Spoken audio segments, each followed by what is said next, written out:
All right. Yo, yo, yo. All right, we are live. We are live, people. Hope you're doing well. I know I've been away for some time, and but we're back. We're back.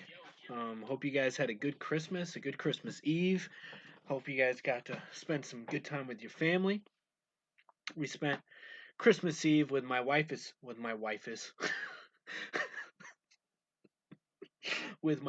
family. Um, didn't get to go to Michigan like we intended because of the weather, and that was kind of a bummer. But weather permitting, my mom and my sister and my niece and her boyfriend will be coming down this weekend for the New Year's. So that's cool. Looking forward to that. But yeah, hope you guys had a good Christmas Eve. Got to spend some time with the family. And hope you guys will have a good New Year's Eve. I do think that more lockdowns will probably be coming after the New Year's because too many people will resist it going into the holidays. So I definitely foresee more lockdowns coming. I mean, if you look over in Europe, they have a new strain of COVID, despite the fact that they have still yet been able to isolate the first strain, and despite the fact that viruses aren't contagious. So yeah, just a bunch of nonsense going on in the world still, but that's okay. It is what it is. We live in an upside down world, and part of that upside down world we live in is right here.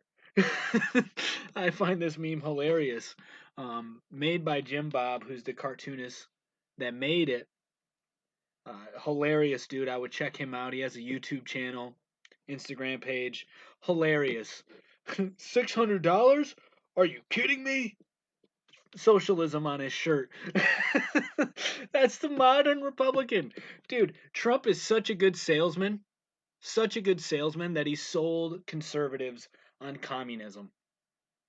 It's awesome. Conservatives are up in arms, ranting and raving about the fact that the government's not giving them $2,000 as opposed to, and they're only getting $600. Like, are you kidding me? Do you guys not see the irony in that? Like, I remember when I was a staunch conservative, right? Like, I used to really, really believe in the conservative principles, and I started a debate club when I was in college, and we were talking about conservatism and socialism, and one of the people that were in the debate club ended up starting a philosophy club. Really, really good guy. Um, and when we were in the debate club, he asked me, "Well, what do you think about the military?" You know, and that was the first time I've ever heard that argument about the military being socialist. And I was like, "Well, it actually just proves the point that socialism is pretty gay because you don't even have your own body. The military is owned by the government. So yeah." But anyway, this meme is hilarious. This meme is hilarious, dude. I love it. Made by Jim Bob is a genius. Um, and the Trumpsters out there are complaining about not getting more money from the government, but they're supposed to be for the shrinking of government, for the decrease in size of government. Yet they're complaining about $600, and of course that meme is of a boomer. It's a freaking boomer.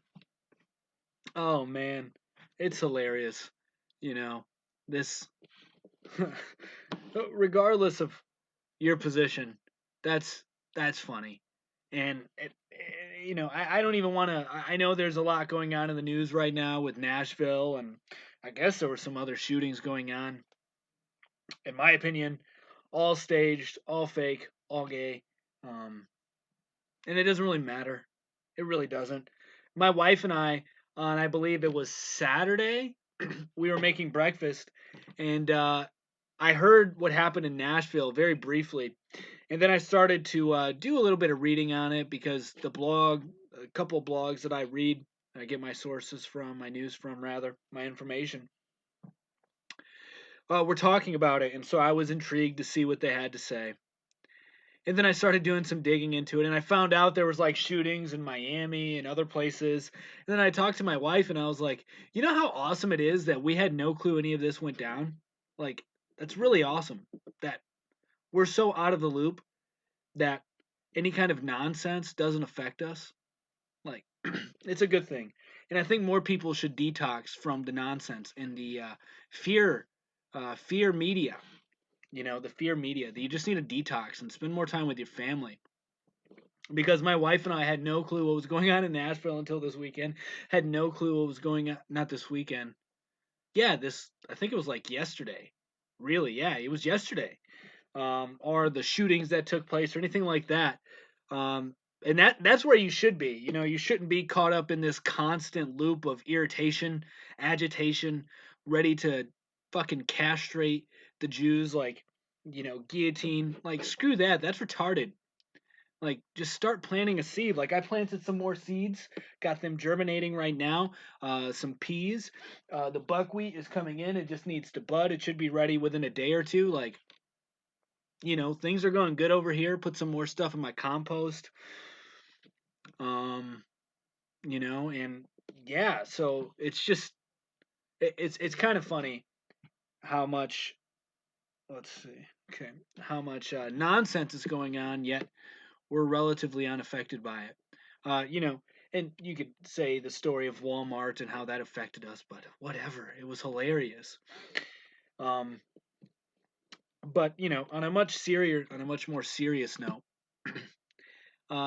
things are starting to get, a little more draconian, if you will, because you have things like this. We'll get to the topic, Gilded Age, Bitcoin, and smart cities in a minute, but I just want to talk about a couple things here that are happening. So that funny meme, and then you have this right here, and my wife also sent me an article um, of a common pass, so that way you can travel across states potentially if you meet their guidelines for COVID or whatever nonsense. Here's something else that's happening in Spain right now. Spain to set up registry of people who refuse vaccine against coronavirus, share it with other European Union member states. Like, you know, there's going to be more of that going on. And rather than going out there and bitching and complaining and saying, oh, this is so messed up. Like, how are they doing this to us? How are they, how are we going to just let them do this? And why aren't we up in arms? Why aren't we like France right now, destroying our own city? Why aren't we a bunch of fucking retards like the French? It's like, oh, what? It's like they're throwing fucking croissants through a window and sipping their tea and twisting their mustaches in anger. Like, who cares? They're stupid. Why do you want violence? Why? Plant a seed, move to the country, build a community. Like, I hate when I see shit like that because it's like you're bringing in such negativity into the world, and you want people to go out there and fight. Fight what? You guys realize what you are intending on fighting is an abstract thing? It's an institution. And you can't point to one single person in that institution who is doing the bad that you're blaming them to, or you're accusing them of doing. You can't point to one single. Well, you say Joe Biden, but who's Joe Biden's handler? Do you know that? No. You can say Donald Trump, but who's his handler? You can say the Rothschilds. Okay. Hitler too wanted to take out the bankers. Guess what he did? He killed his people instead of the bankers. He killed commoners instead of bankers. Like, it's dumb. It's dumb. That's why you just start growing shit, learning a skill, building a community, doing things that are productive instead of being destructive, because that's what they want. They want to harness the energy of evil and use it to their benefit. And they're succeeding in a lot of ways. And by they, I couldn't tell you exactly who they is or are, whatever, but they do exist. Now, like my wife and I were talking, like, I always find it kind of comical when people, want to point the fingers at the Rothschilds or the Rockefellers or the JP Morgans or people like that, or the royalty in different countries, because it's like, do you really think they're in control? Like, whoever's really in control, you don't know their names. You think a George Soros really has that much power? You think a Bill Gates really has that much power? Or are they just puppets to somebody who has more power than them? And then their puppeteers are puppets to somebody else. And it keeps going until you get to Satan. Just like God has a hierarchy, the upright hierarchy, there's an inverted hierarchy as well. And you don't know who's sitting right next to Satan. So to think that you can discern who's calling the shots is very arrogant and misguided, completely misguided. And that's why it's more important to focus on, just building a family, growing shit, as opposed to trying to get to the root of who's doing all the bad stuff. Because you won't. Well, I mean, you can if you read your Bible. You find out it's Satan ultimately, right? Or you whatever, But and like I was saying, they're trying to just harness this negative energy, this destructive energy, because the chaos that you will create because you consent to the negativity will then allow them to establish their order. So the chaos you create will allow them to establish their order. The whole order out of chaos, they depend on you to create the chaos.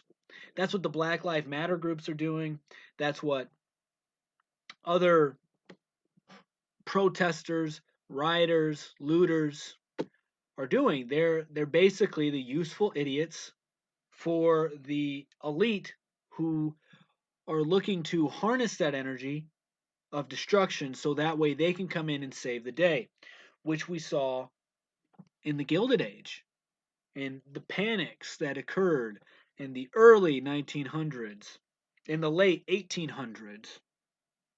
JP Morgan came in and said, "Hey, my boy, Mr. Prez, you ain't got enough gold to pay out. But guess what? I do. People that are with me will loan you the $100 million of gold and we'll save the day." And we then get the deification of bankers because JP Morgan saved the day, right? People were lauding the bankers, but hating them at the same time. There was this energy, this, what is it? The Hegelian dialectic, something like that. Heidegger, I don't know. Hegelian, I think it's Hegelian. I don't know. Anyway, so you then get that pendulum that swings from left to right, from left to right. And they use the energy from both sides. So, JP Morgan was like, "Don't worry, guys. I'll give you the gold under certain conditions," which I don't know what those conditions are. But then shortly after that, the Federal Reserve was started. And the Federal Reserve is not federal and it is not a reserve. So this just proves again that we do live in the upside down. And if you cannot see that, you do not have eyes to see or ears to hear. Yet, that doesn't mean you can't get them or have them in the future. But yet, you are blinded still. Anyway, so let's talk a little bit about the Gilded Age because I think we're going through something similar as our ancestors who were on the farm and then experiencing the industrial revolution. So before, family worked together on their homestead, on their farm, to provide all their needs. Play and work were interwoven. The children can play, the family could work, they could spend time together as a unit, not needing to go far away from home. Things were localized. If they couldn't do it, their neighbors could, right? And if their neighbors couldn't, well, the neighbor next door to that neighbor could. So everything was localized within a small radius of each other, right?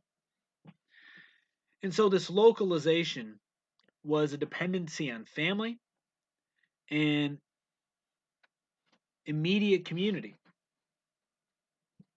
And because of that, the world was centered around the family. Your world was centered around your family. Nothing was more important than your family. But then comes along the industrial age. And preceding the industrial age was the progressive era. But we'll stick with the industrial age, the Gilded Age, for now. So we go from a society like this to a society of peasants, of low class individuals who become wage slaves. So you go from localized communities to delegation of resources to wage slaves and corporations when you were delegating only to family and friends. And in this era where the small man, what's going on, man? And when this era of the little man being crushed by big corporations, it is being portrayed in all the history books.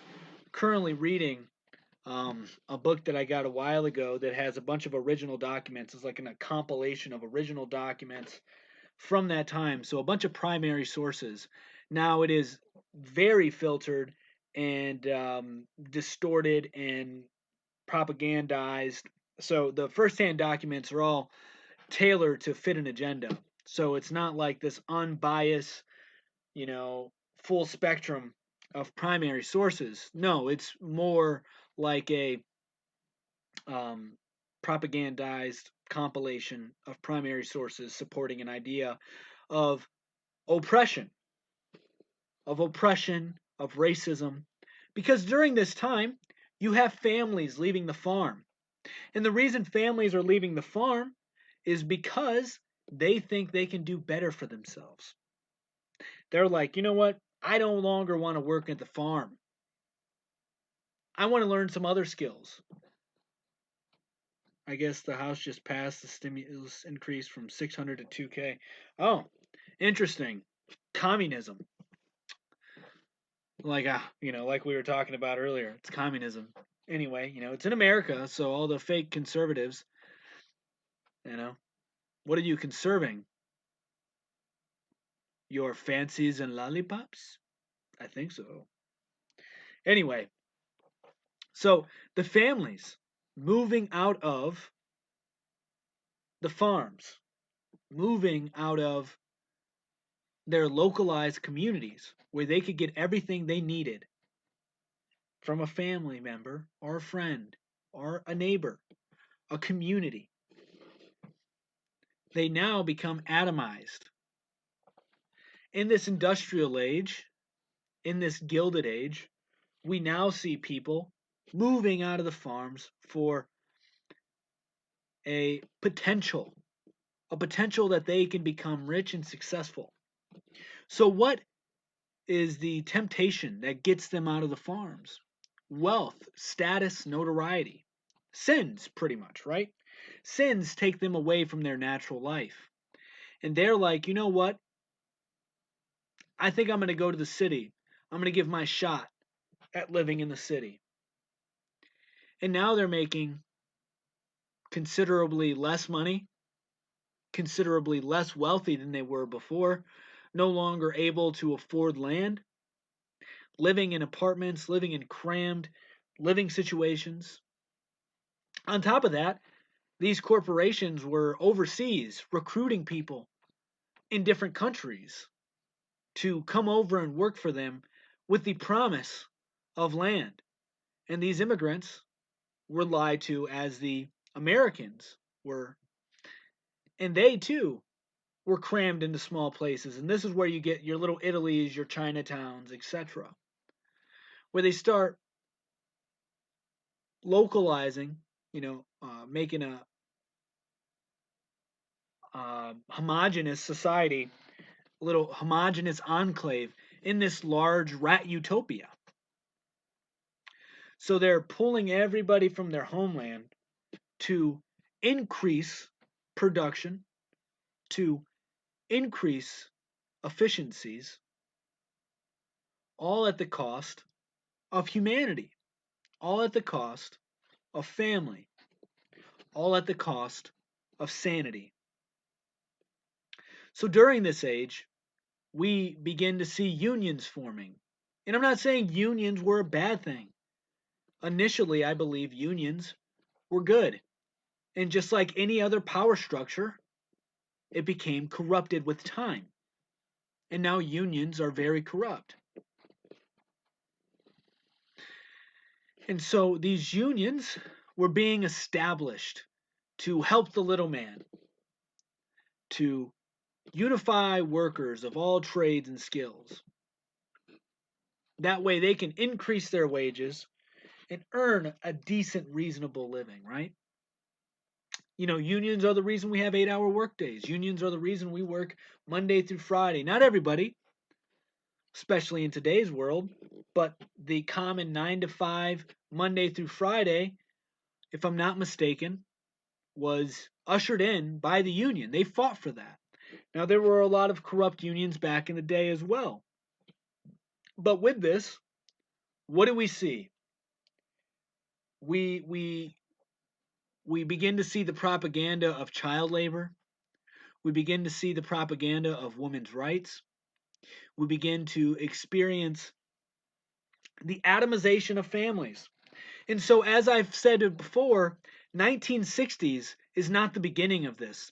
1960s is the explosion of the immoral society that we were creating for years and years and years. It just was the explosion in the 1960s. This was going on way before. And so in the 1870s to the 1900s, we have this age of massive wealth being gained by few and a lot of other people making penance, making very, very little amount of money. And people are trying to end child labor. Women are now forced to work as well. So the whole household is forced to work for somebody else who's all about efficiency and profit. And they believe they were doing the right thing, that they were helping build America. So much so, Andrew Carnegie wrote The Gospel of Wealth and said, hey guys, us wealthy, we have superior wisdom. We have more foresight than the average folk. And we obviously know how to allocate resources in a much more effective way than the commoners. Therefore, we have a responsibility as the wealthy. And that's why I, Andrew Carnegie,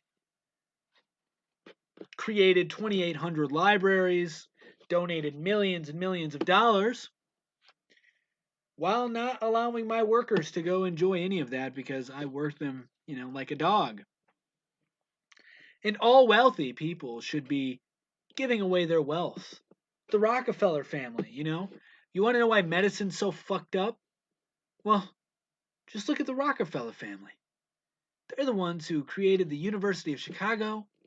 They're the ones who funded the medical industry as we know it today.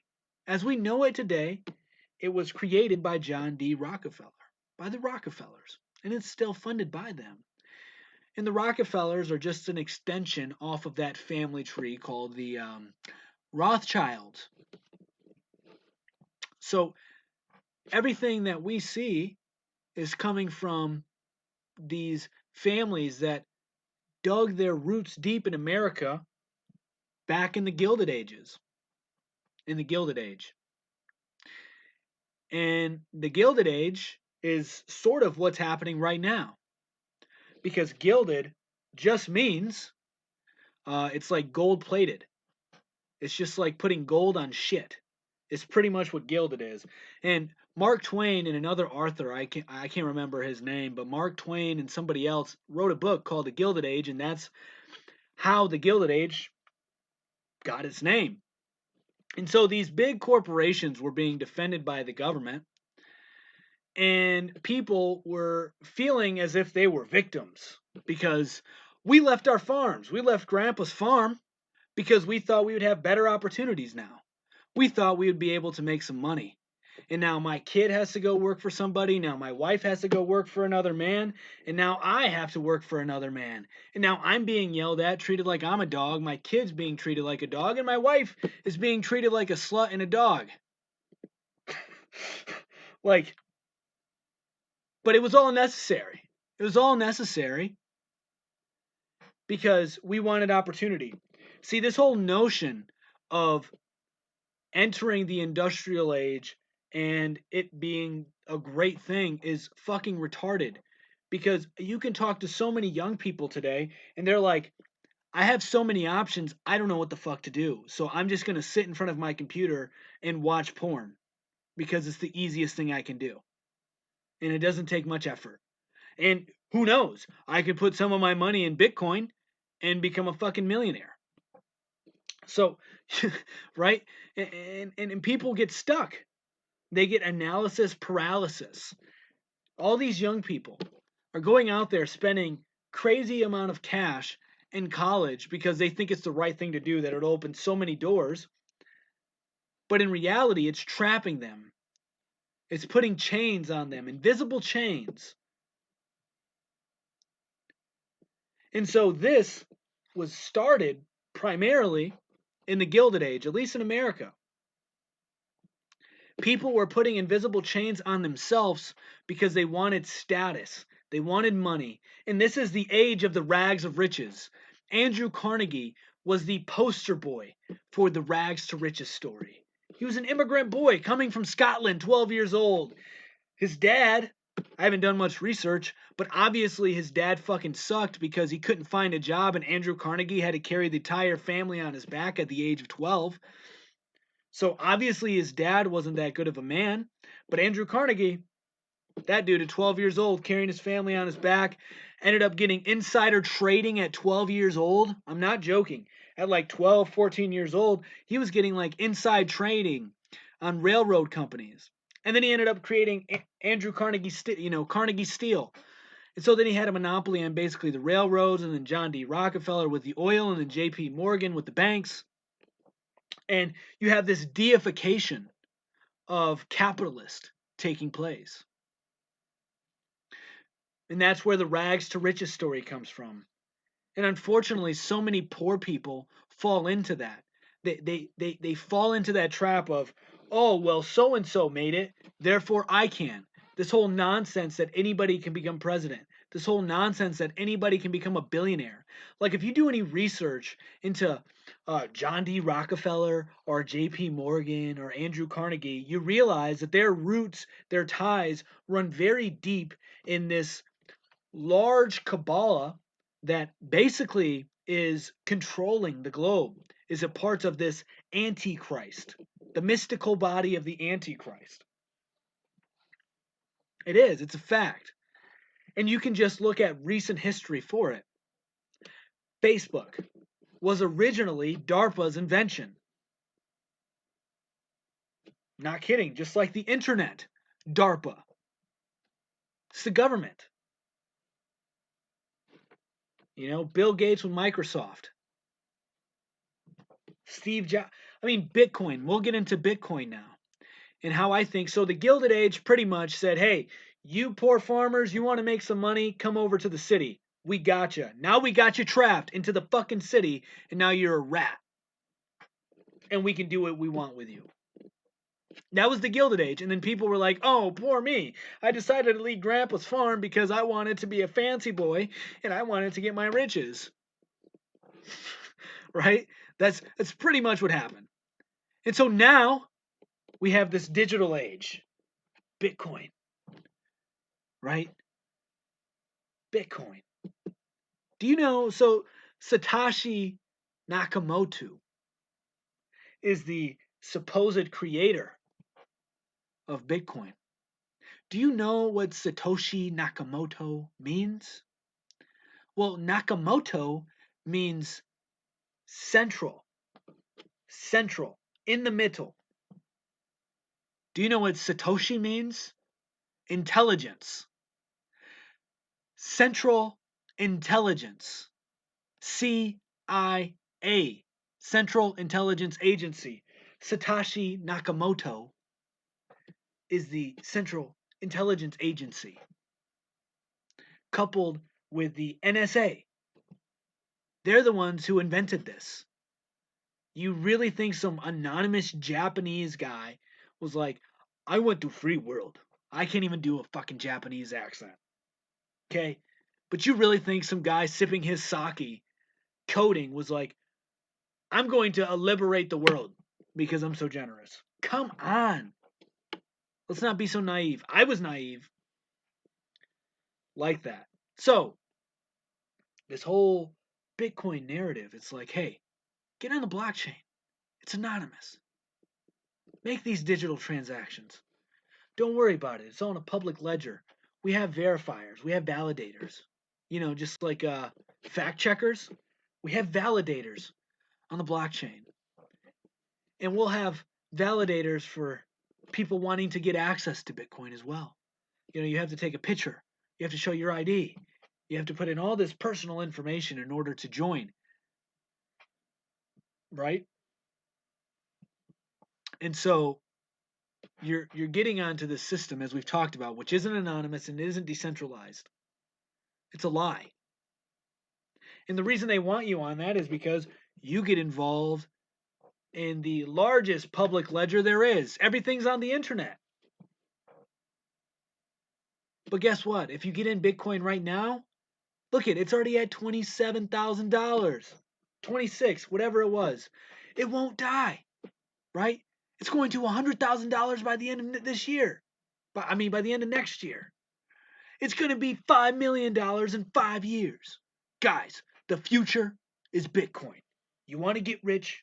Get in Bitcoin. It's anonymous and decentralized, despite the fact that the creator of Bitcoin name is Central Intelligence. Satoshi Nakamoto means Central Intelligence. They're telling you who made it. And I believe there's evidence to prove that the NSA has been tracking Bitcoin since its inception. Which, oddly enough, I predicted in a short story I was writing like earlier this year. I had no clue about this, by the way. I mean, I'm late. I'm late to it. Don't get me wrong. But not like I saw this shit back in 2013, 14 when I was first, when I first learned about Bitcoin. I think it was like 2015, 2016. Something like that. And I didn't invest in cryptocurrency or anything like that. I thought it was a cool idea. I didn't really start getting into cryptocurrencies until like 2017. But anyway, this whole idea of getting on the Bitcoin, that it's going to replace the dollar, it's going to be the new global reserve. It's all to entice. Once again, it's to appeal. It's to appeal to your shadow, to your sinful side. And that is, I'm going to get rich. I'm going to have all the money I need. And I'll become I'll gain some notoriety. I'll have status. I'll be a Bitcoin millionaire. a Bitcoin billionaire. I'll be a part of this new wave. You know, I'm finally able to, I wasn't old enough for Facebook to hop up on the social media wave. I wasn't old enough, I wasn't alive back in John D. Rockefeller's day to hop on the wave of oil and refineries and things like that. But god damn it, I'm on the wave of cryptocurrency. I'm able to ride that wave into success. And so now so many people are giving up their gold, are giving up their silver, or giving up their dollars. Things that are tangible, regardless of what we say about the dollar. Yeah, it's nonsense, it's fake. But at least you can hold it in your hands, right? At least you can see it. So we're giving up that. We're detaching ourselves even more from reality by joining this public ledger. Our new social security numbers will be an IP address. And Bill Gates is now funding an operation to dim the sun, which, like I've stated before, I believe we were doing that with chemtrails. I believe that was the true purpose for chemtrails. And so he wants to dim the sun to help, prevent climate change. And so because of that, we're going to start creating cities like this. This is a image of Houston. Obviously, it isn't now what Houston is like, but a futuristic idea of what Houston could be with a dome over it. With a dome over it. You have your own atmosphere. You have your own protection. You have this artificial sunlight. So they have that in cities. That's the goal, right? They want to have that. Your smart cities will be encapsulated in some sort of dome. But even before that, the wealthy, they're going to experience geocentric dome homes, such as this, where you control everything in your home. That's why I never liked Bitcoin. I thought stocks are better because at least it's a piece of a company that makes things. True, that's true. I get that for sure. But this geocentric dome home is what the wealthy elite will be having before we get the smart cities with the geocentric dome as well, where you control the climate. Bill Gates is coming out talking about how he's trying to dim the sun because of climate change. But this has been going on with chemtrails. Chemtrails aren't poisoning you. That's fucking retarded to think that aluminum and these nanotechnologies are being, sprayed from the airplane, and that despite it being thousands of feet in the air, it's somehow retaining all of its dangerous properties as it falls and hitting your lungs. Like, that's fucking retarded. It's not doing that. So there's something it's doing, and I think it's dimming the sunlight. I think it's trying to obfuscate the sun. And Bill Gates has come out saying that he's trying to create some new technology to dim the sun to help combat climate change. And ultimately, the goal is to have people living in smart cities with domes over them, and little smart cities, in homes that have geocentric domes as well, where you control the climate, you control everything pretty much in your little home. So you're basically what they want you to be is Sandy from SpongeBob living in her little dome home, right? So that's what we're being pushed towards. But you don't have to choose that. And I do have to emphasize this. I don't think the internet's going to be around for much longer, guys. If you guys watch my last stream on Bitcoin, I talk about how 5 years ago they were talking about an overload of data on the internet that'll make it crash. And the fiber optic cables will not be able to hold or power or operate and function at the level it currently does with an increase number of users. And Bitcoin's whole purpose is to bank the unbanked, meaning, in other words, to document the undocumented. In other words, to give people who have not received the mark of the beast the mark of the beast. The mark of the beast isn't going to be fucking. It's fractal, man. So yes, there's going to be, you know, a legitimate, actual, real, biblical mark of the beast, but it's already here. It's fractal. These truths are fractal. And so, like, there's a type and antitype. Uh, I believe the antitype is something that's being predicted for something in the future. Like a Moses would be like an antitype because he was a type of Christ, but then Christ is that type, right? So that's what I mean by like this fractal thing. And so we've already experienced it. You know, we currently all have some sort of mark of the beast. So whether it be a social security card, a driver's license, whatever it may be, right? And I'm not saying you should go out there and burn your social security card and ditch your driver's license or any of that. It's just realizing it. That's the most important part. Okay. So the new Gilded Age is going to be one of entering these smart cities, right? And it's going to be difficult to try and live a good moral life without some kind of community. You know, I make light of the situation because I think it's good to be optimistic and lighthearted about what's occurring because there's so many people out there that are just spreading the doom and gloom, and I get it. I get it. I get into the doom and gloom sometimes because I want to know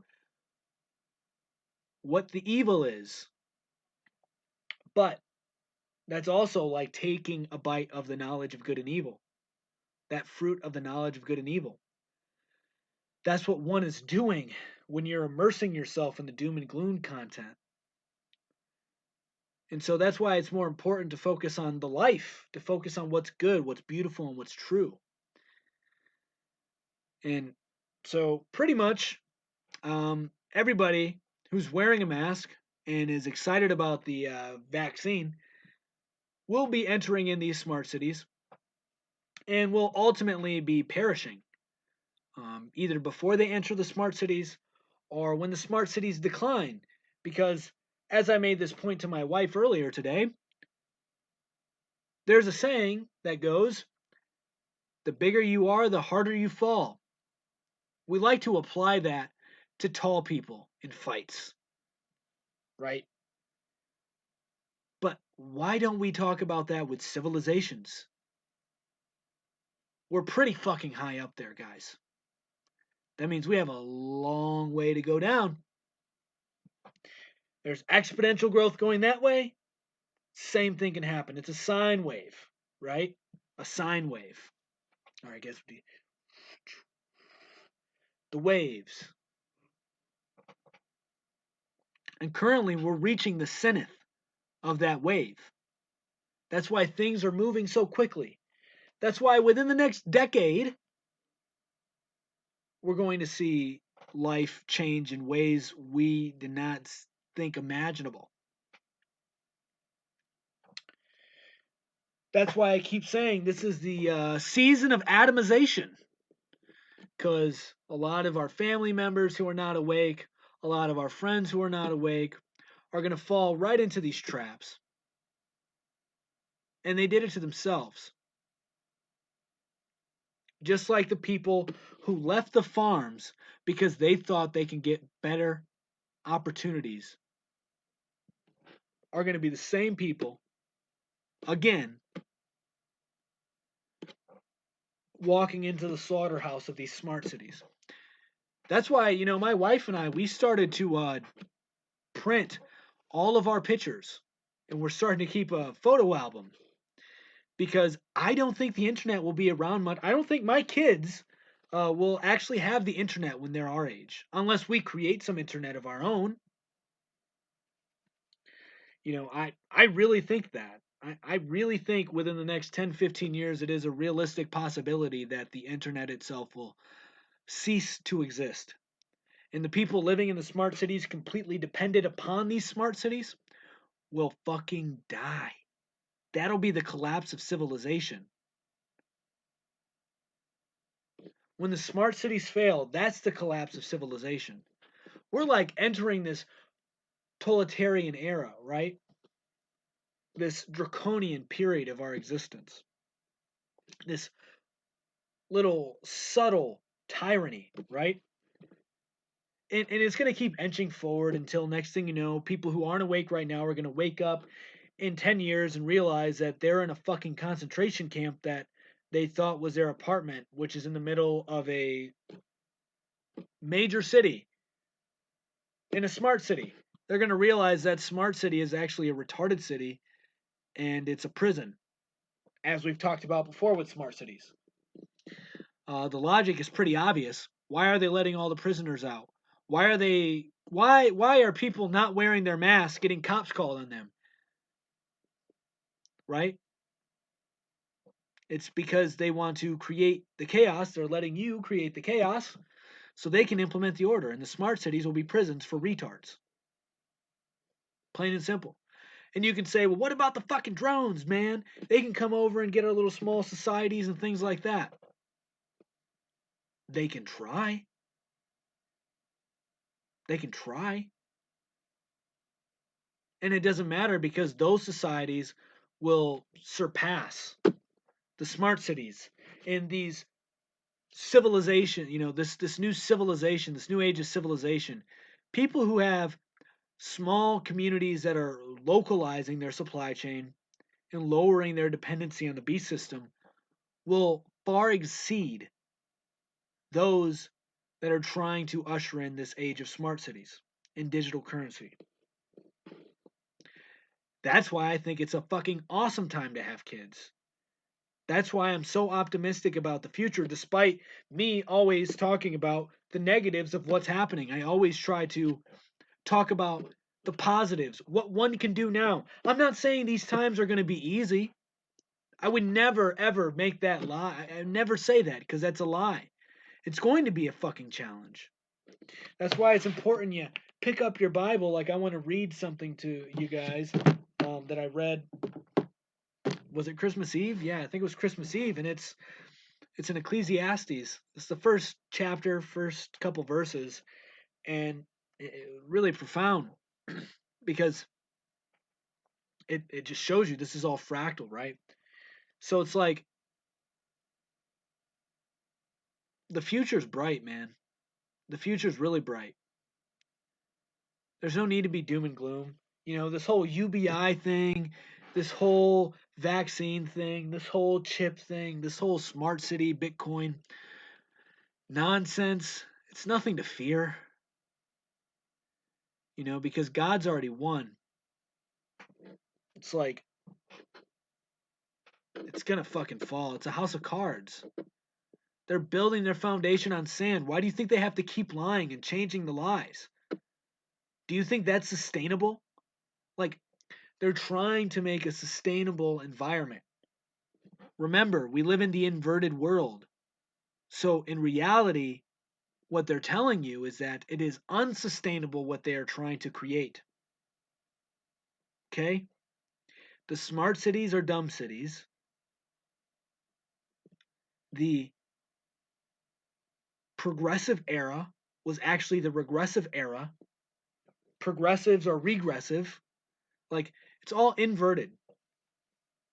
So, this whole nonsense of, you know, you're going to have to live in their world or die is retarded because you can grow your own food. You can start your own little communities right now. This is the most opportune time to do it, especially in the upcoming year, because we're going to see a huge housing market collapse. It's my prediction. I could be wrong, but I think we're going to see this huge collapse in the housing market, and there's going to be a glut of houses on the market. And guess what? If you have cash, you're going to have a fucking heyday. That's what I'm waiting for. uh, that's when I'll probably be buying some property. Is when things go belly up because it's inevitable.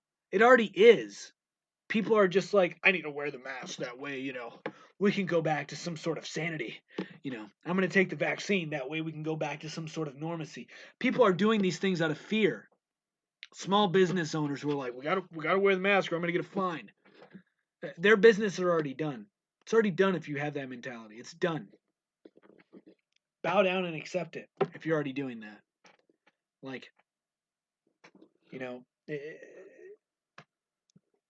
if you truly believe in God, like, and not just in this vain way, like taking the Lord's name in vain is saying, I have faith in God. And then you go around and saying, I need to stick a needle in my arm because the doctor told me to. You don't believe in God. You're committing blasphemy. Like, come on. So if you truly believe in God, then you know this will all come to an end. And that doesn't mean it's the end of the world. Like, I'm not saying Jesus is coming soon because that would be very arrogant of me because even Jesus himself in the Bible says, I know not when I come, only the Father knows. So you really think you can predict when Jesus is coming? And then these Christians who are like, we're going to be raptured soon. I hate to tell you guys, but that's an escapism. That's a form of escapism. There's no such thing as a rapture. There isn't. You can try to use there's only one Bible verse and no other fucking denomination aside from a handful believe in the rapture. And the rapture is so new. It's like 1900s new, 1800s new. It's a form of escapism. It's like, we won't face the bloodshed because Jesus loves me. When Jesus tells you to pick up your cross, but you think you're going to be immune to it, you're being a pussy. Bottom line, you're being a pussy because you don't want to face reality.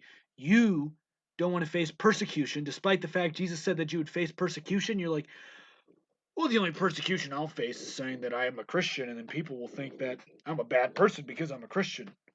It's like, you fucking pussy. Anyway, sorry. So it's not the end times. It's the end of an era. It's the end of an age. But it's far from the end times. So on that note, it could be the end times. I don't know. I can't say it's far from the end times. But on that note, I want to read this. It's Ecclesiastes chapter 1 to 11. The words are verses 1 to 11. The words of the preacher, the son of David, king of Israel and Jerusalem. Vanity of vanities, says the preacher. Vanity of vanities, all is vanity. What advantage does a man have in all his labor, in which he toils under the sun? A generation comes and a generation goes, but the earth stands forever. The sun rises and the sun sets and returns to its place. The wind rises and goes towards the south and swirls towards the north. The wind whirls in a circular motion and returns full circle. You guys seen the pattern yet? All rivers flow to the sea, yet the sea shall not be filled. To the place where the rivers flow, there they return again. All words are wearisome, and a man will not be able to say them. Neither will the eye be satisfied with seeing. That's gravy. Neither will the eye be satisfied with seeing. Neither will the ear be filled with hearing. What has been is what will be, and what has been done is what will be done. There is nothing new under the sun. Who will speak and say, see, this is new? There's a lot of that right now. See, this is new. For it has already been in the ages, that have passed before us. There's no remembrance of former things. Isn't that the truth? And indeed, there shall be no remembrance of later things. Isn't that the truth? But the things that will come after that are by the things that will come after that. Like,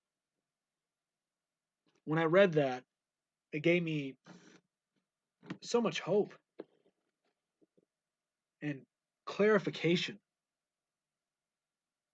on life, in that, this too shall pass. And eventually, people will forget about this. We already forget so much of our history, right? How many people know that the Vikings came to America in the 4th century? How many people know that Alexander Hamilton, not Alexander Hamilton, King Arthur, sent 1,000 men to America in like the 12th century or something? Not many people. How many people know that Native Americans were here before Christopher Columbus? A few. More people know that now. But most people are under the assumption, or under the impression, that America was discovered in 1492. You see how much we forgot? The masses don't know Vikings were here in the 4th century. And do you think all those Vikings went back home?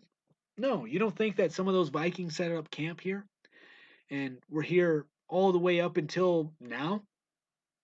Seriously, you don't think some of those Norsemen uh, have, descendants that are alive right now? You don't think that some of the Englishmen or whatever King Arthur was, I don't fucking know, some of the Europeans King Arthur sent over, that they were all shipped back to Europe? You don't think some of them stayed and settled and had families? You don't think that there were black people before the slave trade in America, despite the fact that the Caribbean has a bunch of black people? You don't think Southern America had black people here before the slave trade? You really think that all of this land was filled by Indians and it was wild?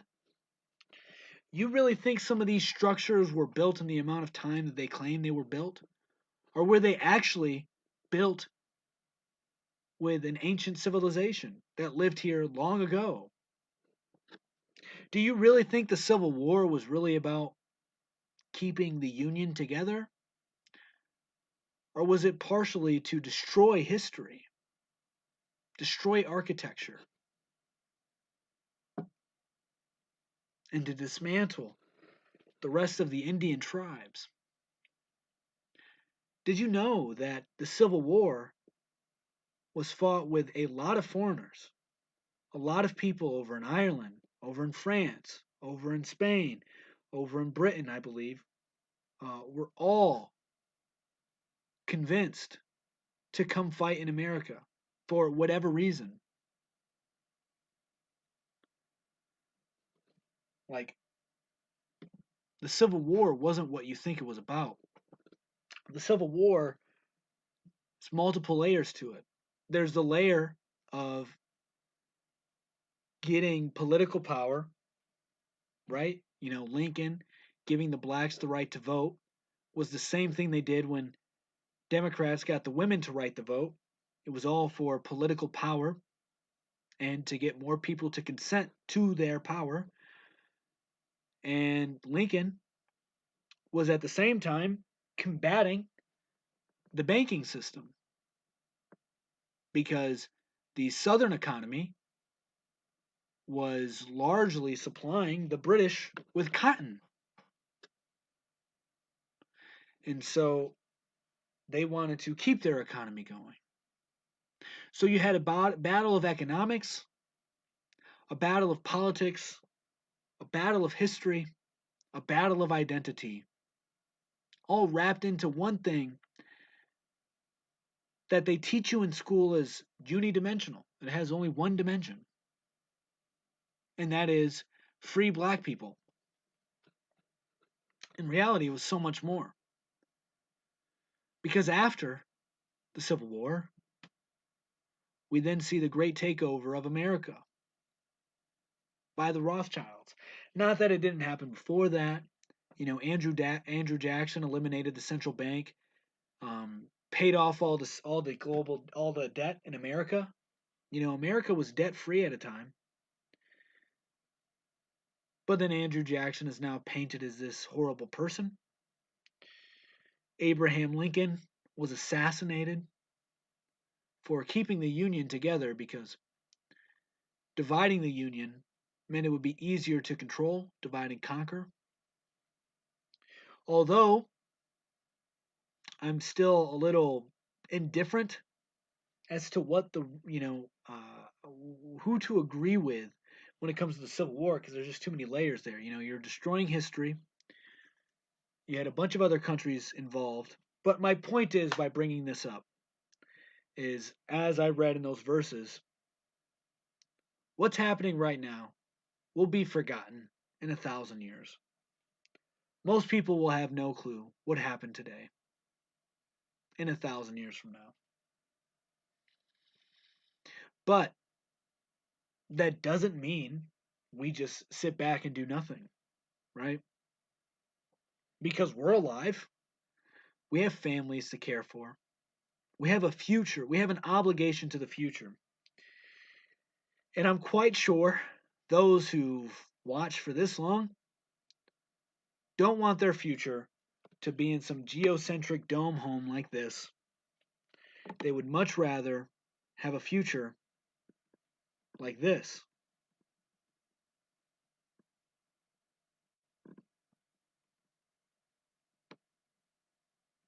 Right here. They would much rather have a future like this.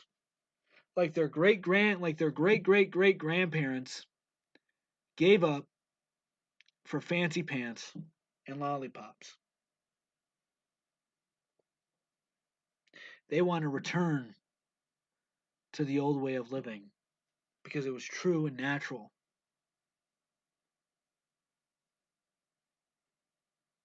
That's that's that's why the future is bright.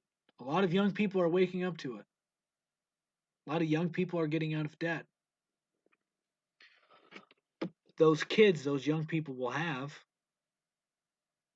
will be in a much better position than we were in because our parents were duped. Our grandparents were duped.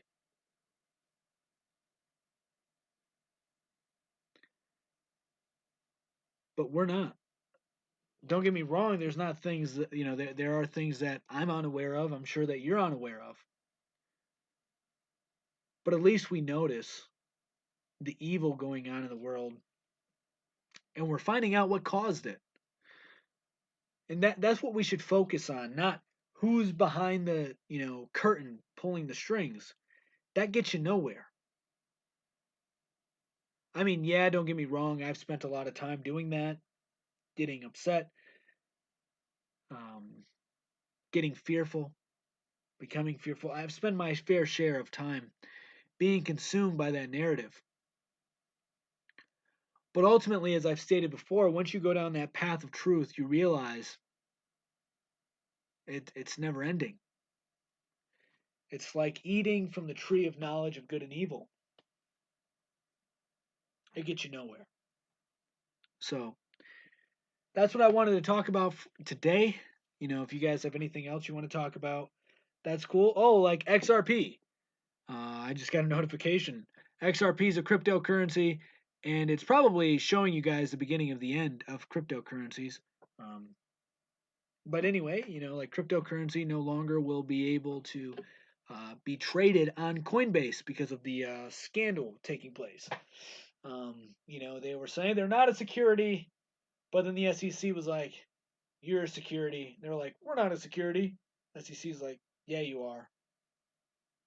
And so I'm sure a lot of other cryptocurrencies are soon going to be facing that, like Bitcoin. But Bitcoin is a little bit different though, because it's kind of like a commodity. That's what they classify it as. But it's also kind of like a security, right? You can make the argument that it's security as well because you have certain businesses, certain people promoting it, trying to get the price to go up, and people invest in Bitcoin hoping that the price will go up. So it's like it could be both. It's a little unique, right? So yeah, um, that's the episode for today. If nobody has anything else they would like to talk about, that's cool. We can call it good. Well, real quick, let me share this couple other funny memes with you guys. Like, I thought this one was pretty good. It just shows you the false dichotomy. It's so obvious. Yet so many people are stuck to their ideologies. Like this right here on the left, you have AOC saying, "We don't have time to read the bill, but I'd sign it." Then you have Trump saying, "We can't give this bill. I can't sign this bill. It's a disgrace." Yet he signs it. Like, man, you still think that these people care about you? You still pay attention to politics? Okay. And then here's another good one right here. Here's a good one. Before the vaccine, after the vaccine.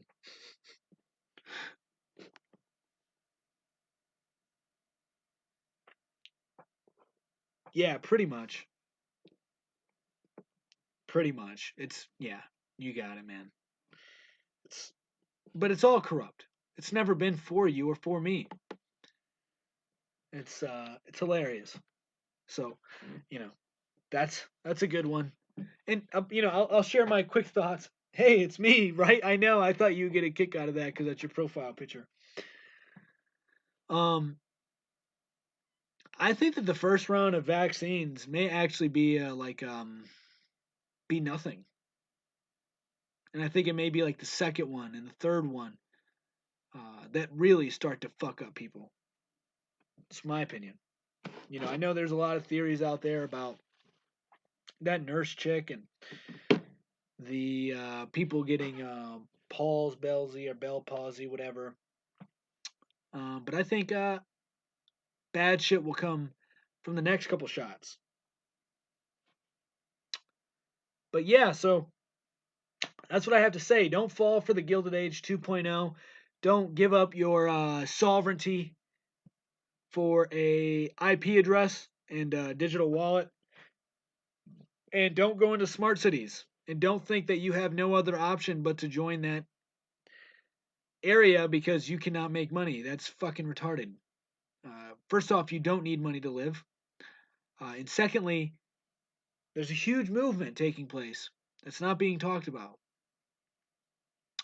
And that movement is a start of small societies. Call it what you will, but there's a huge movement of small societies. And yeah, I think the most opportune time to buy land will be in the next few months because the housing market is ridiculous, land is ridiculous. Marissa is approved to go back tomorrow, but I'm not supposed to go back till the 12th, but I'm still getting paid. I feel fine. Oh, yeah, that's right. That's right. Well, that's good. I think that's kind of odd too that they're like, oh, if you have the flu, just take as much time, take a couple days off and come back in. But it's like, you can't come into work because you have this germ that this virus that is yet to be isolated in a lab and has yet to be proven to be you can't transfer it from person to person. It is yet to be proven. Um, but yeah, so it's all nonsense. But yeah, at least you're getting paid. That's awesome. You know. So, but all right, guys, I'm gonna get out of here. Hope you guys enjoyed the video, and we'll be seeing you later. Peace.